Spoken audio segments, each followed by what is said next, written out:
ஹாய்டி, ரெண்டு பேரும் என்ன செய்றீங்க? ஏ தமிழ், வாடி வா. இப்போதான் வரியா? நாங்களும் அப்போவே வந்துட்டோம்டி. ஏன்டி இவ்வளோ லேட்டு? அது ஒன்றும் இல்லடி, வழக்கம் போல தான். எங்கள் அம்மா இன்றைக்கும் சமையல் பண்ணலை. அதனால் எங்கள் அத்தை வீட்டுக்கு போயிட்டு சாப்பிட்டுட்டு எங்கள் மாமா கூட வந்தேனே இன்னைக்கு.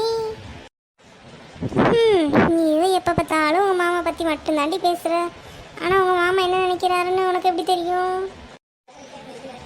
சும்மா ரெடி, இப்படிலாம் பேசாத. எங்கள் மாமாவுக்கு ஏன் நினைப்பா தான் இருக்குது எப்போவுமே. இங்கே பாரு தமிழ், இப்போலாம் யாரும் அப்படி இல்லை. நீ எதையும் நம்பாத. எதுவாக இருந்தாலும் முதையே தெளிவாக பேசி முடிவு பண்ணிக்கோ. யார் எப்படியும் எனக்கு தெரியாது, போங்கடி. ஆனால் என் மாமா எப்போவுமே என்ன தான் நினச்சிட்டு இருப்பாரு. நான் என் மாமா மட்டும்தான் நினச்சிட்டு இருப்பேன். என் மாமா எனக்கு மட்டும்தான், சரியா? அப்புறம் என்ன மூடி? சரிடி, அதை விட அதை அப்புறம் பேசலாம். சரி, எல்லோரும் ஹோம்ஒர்க் எழுதியாச்சா? அதெல்லாம் முடிச்சாச்சு. வாங்க, நம்ம கிளாஸ் பண்ண டைம் ஆச்சு. சரி, வாங்க போகலாம். நம்ம எப்போவுமே நம்ம ஆளை பற்றி மட்டும்தான் நினச்சிட்ருக்கோம். அவள் என்ன பண்ணுறாளோ என்ன நினைக்கிறாளோ தெரியல. நம்மளும் அவளை பார்த்து 4 வருஷம் ஆக போகுது. இன்னும் நம்ம மனசில் அவள் மட்டும்தான் இருக்கா. ஆனால் அவள் மனசில் எப்படி பார்க்குறதுன்னு தெரில, என்ன பண்ணுறானும் தெரில. பேர் கூட தெரிஞ்சுக்க முடியலையே நம்மளாம். என்ன டேய் மச்சான், சாப்பிட போகலாமாடா? டேய் நீ சாப்பிட போடா, நான் சாப்பிட கொஞ்சம் டைம் ஆகும். எனக்கு கொஞ்சம் ஒர்க் இருக்குது. இல்லை, வந்ததுலேருந்து சும்மா உட்காந்து வாழை நினச்சிக்கிட்டே இருக்க வேண்டியது. அப்புறம் நான் சாப்பிட கூப்பிடும்போது எனக்கு வேலை இருக்குது அது இருக்குதுன்னு சொல்ல வேண்டியதா? ஒழுங்காக சாப்பிட வந்துரு, இல்லைன்னா கொன்னுடுவேன் ஒன்றை பார்த்துக்கோ. டேய் போடா, சொன்ன கேள்றா. எனக்கு ஒன்றும் பசிக்கிறப்போ நான் பிறகு தான் வந்து சாப்பிடுவேன். நீ போ, நான் வந்து சாப்பிட்டுக்கிறேன். இங்கே பாருடா, நீ இப்போ மட்டும் நீ வரலைன்னு வச்சுக்கவேன் மாவனி, உன்னை பற்றி நீ எல்லா விஷயத்தையும் உங்கள் வீட்டில் போட்டு கொடுத்துறேன் பார்த்துக்கோ. ஒழுங்கு மரியாதையாக கிளம்பி வா, போய் சாப்பிட்லாம். நீ இருக்க பார்த்தியா, சரியான இம்சை பிடிச்சவன்டா. ஐயோ வா, போய் தின்னு தொலைவோம். வா, வந்து தொலை. பாடா நல்லவனே, வந்து தொலை. ரொம்ப போலாதடா மச்சான், போமா? டே என்னத்தடா தேடிக்கிட்டு இருக்காங்க, வந்து தொலைடா. நீ போயிட்டே இருடா மச்சான், அதை வந்துடுறேன். நீ வந்து தொலை. சாயந்தரம் முடிஞ்சதும் பிள்ளைகளும் அவங்களும் வருவாங்க. 2 பேர்த்துக்கும் சூப் ரெடி பண்ணி வச்சாச்சு. வந்த உடனே உங்களுக்கு பசிக்கும். என்ன செய்ய, வீட்டில் இருக்கிற நமக்கே ஏதாவது கொஞ்சம் முடியலனாலும் நமக்கு ஒரு மாதிரி தான் இருக்குது. ஏதாவது சாப்பிடும் போல் தோணுது. பாப்பா அவங்க காலிலேருந்து சாயந்தரம் வரைக்கும் வெளியில் போயிட்டு வர்றவங்க, அவங்களுக்கு பசிக்க தானே செய்யும் உள்ளே வந்த உடனே. அதனால் எப்போயும் ஏதாவது செய்ய வைக்க வேண்டியதாக இருக்குது. சரி, வேலையெல்லாம் முடிஞ்சிச்சுல, போய் கொஞ்ச நேரம் உட்காருவோம் சுசான். போய் டிவி பார்ப்போம். எதுக்கு சும்மா சும்மா உட்காந்து படுத்துக்கிட்டு ஒரு நேரம் டிவி பார்ப்போம் ஒரு அரைக்க. அப்பா, இப்படி சோஃபாவில் படுத்துக்கிட்டே டிவி பார்க்குறது எம்பட்டு சுகமாக இருக்குது. நல்லாத்தே இருக்குது இதுவும். என்ன இப்படியே உட்காந்துருக்கணும், நல்லா இருக்குது. அடுத்து அவங்களாம் வந்ததுக்கப்புறம் திரும்பவும் வேலை செய்யணும்னு நினைக்கும் போது தான் ரொம்ப கஷ்டமாக இருக்குது. முடியலடா சாமி. சித்ராக்கா, எங்கக்கா இருக்கீங்க? யார் அது? அக்கா, நான் நெட்டவழி வந்திருக்கேன். அட வள்ளி, நீயா? இங்கே உள்ளவா, நான் ரூமில் தான் டிவி பார்த்துட்டு இருக்கேன், உள்ளவா. சரிக்கா, இந்த வரேன்.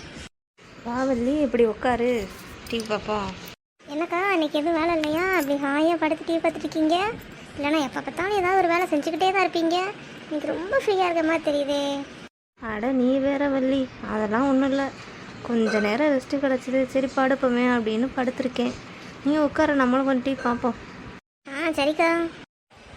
அக்கா, உங்களுக்கு ஒரு விஷயம் தெரியுமா? இன்னைக்கு என்ன நடந்துச்சுன்னு தெரியுமாக்கா? என்ன வழி நடந்துச்சு தெரில. நான் தான் இன்னைக்கு வெளியவே வரவே இல்லையே. எனக்கு இன்னைக்கு வீட்டுக்குள்ளேயே வேலை சரியாக போச்சு. அப்படி என்னாச்சு, என்னன்னு சொல்லு. அக்கா, இன்னைக்கு என்ன ஆச்சு தெரியுமா? அந்த பக்கத்து வீட்டுக்கார் இருக்கால, அந்த அமுதா போட்டவ, அவள் வீட்டு குப்பையெல்லாம் கூட்டி கொண்டு வந்து என் வீட்டு முன்னாடி போட்டு வச்சுருக்காக்கா. என்னமோ நான் கண்டுபிடிக்க மாட்டேன் இந்த மாதிரி. நான் விடுவேனா என்ன? எல்லாத்தையும் பார்த்து அதை பூரா அவள் வீட்டு குப்பை தான்க்கா. ஒரு வாரம் அவள் என்னெல்லாம் சமைச்சிருந்தாலும் அது பூரா அதில் கிடந்துச்சுக்கா. அப்புறம் என்ன எப்படிக்கா நான் அவள்கிட்ட கேட்காம இருப்பேன்? கூப்பிட்டு கேட்டதுக்கு தூரா பதில் சொல்கிறாக்கா. இதில் இந்த இழுவை வேறு அவளுக்கு சப்போர்ட்டுக்கு வராக்கா. சப்போர்ட்டுக்கு வந்துக்கிட்டு என்கிட்ட என்ன சொல்கிறேன், 2 பேரும் சேர்ந்துக்கிட்டு சொல்கிறேன். அப்படி தான் போடுவேன், என்னடி செய்வோன்றாலேக்கா. நான் விடுவேனா? 2 பேரும் நல்லா மாறுகால் வாங்குற அளவுக்கு நல்லா வெளுத்து விட்டுட்டேன்க்கா. ஐயோ, என்ன வழி சொல்கிற? எதுக்கு இப்படிலாம் பண்ண? இப்படிலாம் பண்ணக்கூடாது. உன்ட்ட எத்தனை தடவை சொல்லியிருக்கேன், தெரு சண்டை போடாதன்னு. குப்பையை தானே போட்டா, இப்போ என்ன அதை நீ தவிர்த்து தள்ளிட்டா முடிஞ்சு போச்சு. அதுக்கே நீ இப்போ சண்டை போட்ட தேவையில்லாமல். அட அட போங்கக்கா, ஒரு தடவை நம்ம விட்டோன்னு வச்சுக்கோங்களேன், அப்புறம் அதுவே அவளுக்கு பழக்கமாயிரும். ஒரு மொத்த தடவை போடும்போதே நல்லா அவளுக்கு வெளுத்து வாங்கினா தான் அடுத்து எதுவுமே பண்ணுறோம். அடுத்து நம்ம பக்கம் கூட தேடி திரும்ப மாட்டாளுங்க. அதுக்கு தான் அப்படி பண்ணேன். நீ எத்தனை தடவை சொன்னாலும் கேட்கவே மாட்டப்போ. உங்கள்கிட்ட சொல்லி சொல்லி எனக்கு சலிச்சு போச்சு. நான் எத்தனை தடவை சொல்லியிருக்கேன், அவங்கக்கிட்ட பம்பு வச்சுக்காத. என்ன இருந்தாலும் அது உங்கள் பக்கத்து வீட்டுக்காரங்க. அவங்க உதவி எனக்கு என்னைக்கு நான் தேவைப்படும் 1000 முறை சொல்லிவிட்டு நீ கேட்கவே மாட்டிக்கிற வள்ளி. அட போங்கக்கா, அவளுக்கு கிடக்காது. அதெல்லாம் வந்து உதவி செஞ்சுட்டாலும். அதை விடுங்கக்கா, இன்றைக்கி நீங்கள் என்ன சமையல் வச்சிங்க? இப்போ எதுவும் இருந்தால் ஸ்நாக்ஸ் பண்ணியிருப்பீங்களேக்கா. என்ன பண்ணீங்க அண்ணனுக்கும் பிள்ளைகளுக்கும்? அது ஒன்றும் இல்லை வள்ளி, இன்னைக்கு பெருசாலாம் ஒன்றும் செய்யலை. இன்றைக்கி வெறும் கீரை கூப்பிட்டு தான் வச்சேன். கீரைக்கறி வச்சு அவங்களுக்கு கொடுத்து விட்டுட்டு இப்போ தான் இன்னும் கொஞ்சம் நேரத்தில் பிள்ளைங்க எல்லாம் அவங்களும் வருவாங்களே, அதனால சரி ஏதாவது கொஞ்சம் சூடாக வச்சு கொடுப்போன்னு சூப்பு வச்சு வச்சுருக்கேன் வள்ளி. வேறு ஒன்றும் பண்ணல. அவங்க வந்ததுக்கப்புறம் டீ மட்டும் போட்டு கொடுத்துக்கணும் சேர்த்து, அவ்வளோதான். அப்படியாக்கா, சரி சரி. அப்போ நைட்டு என்ன சாப்பாடுக்கா? நைட்டு வரவும் பார்க்கணும் வள்ளி. தோசை இல்லை இட்லி என்னத்தையாவது ஊற்ற வேண்டியதான். அந்த பிள்ளைகளுக்கு என்னவோ அது ஒன்று தானே. 2 பேரும் அவன் மூத்த ஒன்று சொல்லுவான், இவன் ஒன்று சொல்லுவான். 2 பேர்த்துக்கும் நான் கேட்டு செஞ்சு வைக்கிறதுக்குள்ள முடியலை வள்ளி. சின்னவன் இருக்கானே சேட்டை ரொம்ப மூத்தவன் கூட எப்போ பார்த்தாலும் சண்டை போடுறான். அவன் சாப்பிட்றதே ஏதாவது ஒன்று, ஆனாலும் அது எல்லாத்துலையும் அவன் கூட சண்டைக்கு போய் நிற்கிறான். என்ன சொன்னாலும் கேட்க மாட்டேங்கிறான். முடியலை. என்னக்கா இப்போவே இப்படி சளிச்சுக்கிறீங்க? இதில் 2 பசங்களை வச்சுருக்கீங்க. மூத்தவனுக்கு அப்போ இப்போன்னு கல்யாணம் வந்து நெருங்கிடுச்சு. இன்னும் கொஞ்சம் நாளில் கல்யாணம் பண்ணிடுறீங்க. அடுத்து மருமக வந்துட்டானா மாமியார் மருமக சண்டை ஆஹான்னு இருக்கும். அதில் இன்னொரு 2வது வேற இருக்கான். அவனுக்கு கல்யாணம் பண்ணிங்கன்னா 2 மருமக போகிற சண்டையை தீர்த்துக்கிறதுக்குள்ளே உங்கள் நேரம் முடிஞ்சு போயிருமே. ஐயோ, நீ வேறு அதெல்லாம் ஞாபகப்படுத்தாத வள்ளி. அதெல்லாம் இப்போ நினச்சா தலை சுத்து. இதில் என் நாத்தனாக்காரி வேற அவள் பிள்ளைக்கு எப்படியாவது என் மகனை கட்டி வச்சிடணும்னு அவள் நினைக்கிறா. என்னத்தை சொல்ல? என்னக்கா சொல்கிறீங்க? உங்கள் நாத்தனாக்கா? ஏக்கா, நான் சொல்கிறேன்னு தப்பாக நினச்சிக்காதீங்க. அந்த நீலாம்பரி அக்கா வீட்டுக்கு மட்டும் உங்கள் பையனை கட்டி கொடுத்துறாதீங்கக்கா. சத்தியமாக கொடுத்துறாதீங்க. ஏன்னா அந்த அக்கா ரொம்ப மோசம்க்கா. சும்மா உங்ககிட்ட நடிக்கிறாங்க. அவ்வளோ கேவலமாக நடந்துக்குவாங்கக்கா. அவங்க ஃபுல்லாக நடிப்பு தாங்க்கா உங்ககிட்ட. அவங்க ரொம்ப மோசமான ஒரு ஆளாக இருக்காங்கக்கா. என்ன வழி பண்ணுறது? என் வீட்டுக்காரோட தங்கச்சியாக போயிட்டா. அவன் சொல்கிறாக்கா நான் கட்டி கொடுத்துருவேன்னா சொல்லலை. என் பிள்ளையோட விருப்பம்தான். என் பிள்ளை விருப்பப்பட்டா நான் கட்டி கொடுத்து தான் ஆகணும். வேறு என்ன பண்ணா? அவன் மனசில் என்ன இருக்குது என்னன்னு தெரிலையே. அவன் என்ன சொல்கிறானோ, அவன் யாரை இந்த பிள்ளையை தான் நான் கட்டுவேன்னு சொன்னானா அதை தான் நாங்கள் கட்டி வைப்போம். ஏன்னா அவன் தான் வாழ போகிறான் விருப்பம் தானே எங்களுக்கு முக்கியம். அவன் சந்தோஷமாக இருந்தால் தானே நாங்கள் சந்தோஷமாக இருக்க முடியும்.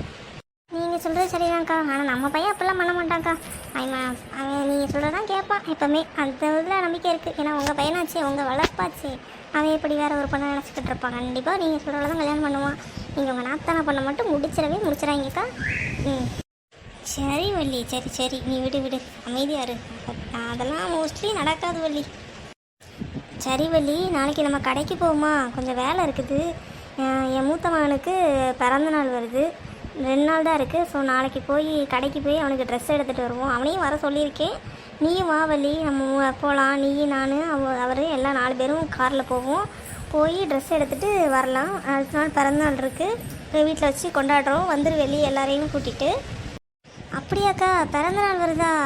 கண்டிப்பாக வரோம்க்கா. நம்ம இசான் பிறந்தநாளுக்கு வராமல் இருப்போமா? கண்டிப்பாக மொத்த ஆளாக இருப்பேன்க்கா. போய் எடுக்கலாம். எந்த கடைக்குக்கா? நம்ம ஊர் பெரிய கடைக்கா? ஆமாம் வள்ளி, எப்போவுமே அங்கே தான் எடுப்போம். நம்ம ஊர் பெரிய கடைக்கு தான் போவோம். நாளைக்கு காலையில் ஒரு 10 மணிக்கு மேலே கிளம்பி போகலாம் வள்ளி. சின்னவனை ஸ்கூலுக்கு அனுப்பி வச்சுட்டு அதுக்கப்புறம் கிளம்பலாம். சரிக்கா, நாளைக்கு வரேன்க்கா. நாளைக்கு போகலாம்.